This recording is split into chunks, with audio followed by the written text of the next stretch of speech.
Guys നമ്മുടെ ഒരു ഞായറാഴ്ചയാണ് കേട്ടോ കാണിക്കുന്നത്. കിടക്കോ തട്ടുകാട്ടിനപ്പോൾ കിട്ടിയ ഇത്രയും തോന്നെ പൊടിയാണ്. അടുക്കളയിൽ പോയി നോക്കിയപ്പോൾ അമ്മ അവിടെ ഉച്ചത്തേക്കുള്ള കറി റെഡി ആയിക്കൊണ്ടിരിക്കുകയായിരുന്നു കേട്ടോ.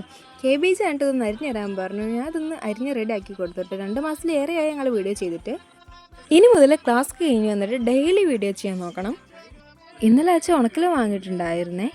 ഇത് വറുക്കാൻ വേണ്ടി മസാല തേച്ച് വെച്ചിരിക്കുകയാണ് കേട്ടോ അമ്മ. അപ്പോൾ നമ്മുടെ പരിപ്പും ചേമ്പുതണ്ട് കറി ആയി വന്നിട്ടുണ്ടേ. ഇന്ന് സൺഡേ ആയതുകൊണ്ട് ഹോട്ടൽ തുറന്നിട്ടില്ല കേട്ടോ അമ്മ. ഇന്നലത്തെയും പാത്രങ്ങൾ കൊടുക്കെടുക്കുന്നുണ്ടായിരുന്നു കഴുകാൻ. ഇതൊക്കെ ഒന്ന് മെല്ലെ കഴുകിയെടുക്കാമെന്ന് വിചാരിച്ചിട്ടോ. എന്നത്തെ പോലെയല്ല, ഇന്ന് പാത്രങ്ങൾ വളരെ കുറവാണേ. അപ്പോൾ അങ്ങനെ ആ പാത്രങ്ങളൊക്കെ ഒന്ന് കഴുകിയെടുത്തു. ഞാൻ പാത്രം കഴുകി വരുമ്പോഴേ പൊന്നു ഇവിടെ തുടയ്ക്കുമായിരുന്നേ.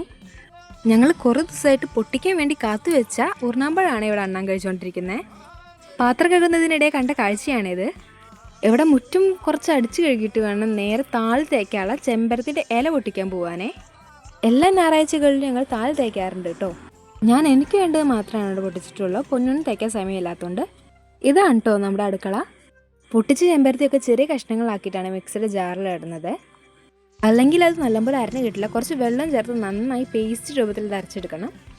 അങ്ങനെ ഞാൻ അതൊക്കെ തലയിൽ തേച്ച് പിടിപ്പിച്ചു കേട്ടോ. കഴിഞ്ഞു വയ്ക്കാൻ നേരെ പോയി കുളിച്ചു കേട്ടോ. ഇന്ന് ഹോട്ടലില്ലാത്തതുകൊണ്ട് വിഭവങ്ങളൊക്കെ കുറച്ച് കുറവാണേ. ചോറിൻ്റെ വന്നപ്പോഴാണ് അമ്മ തുണികൾ ഉണക്കാൻ പറഞ്ഞു കേട്ടോ. ഇതൊക്കെ ഒന്ന് ഉണക്കി വരുമ്പോഴേക്കും കുഞ്ഞുന് ട്യൂഷന് പോകാൻ ടൈമായിരുന്നേ. കുറേ ദിവസത്തിന് ശേഷം കേട്ടോ ബലേനെ പുറത്ത് വരുന്നത്. അതിൻ്റെ സന്തോഷമാണ് ഈ മണ്ണിൽ ഉരുണ്ട് കാണിക്കുന്നത്. ബലേനെ കുളിപ്പിക്കാറായിരിക്കുന്നു കേട്ടോ. ഈവനിങ് ഒരു ചായയും കുടിച്ചു കേട്ടോ. അപ്പം എത്തോടെ എത്തുള്ളൂ. ബൈ.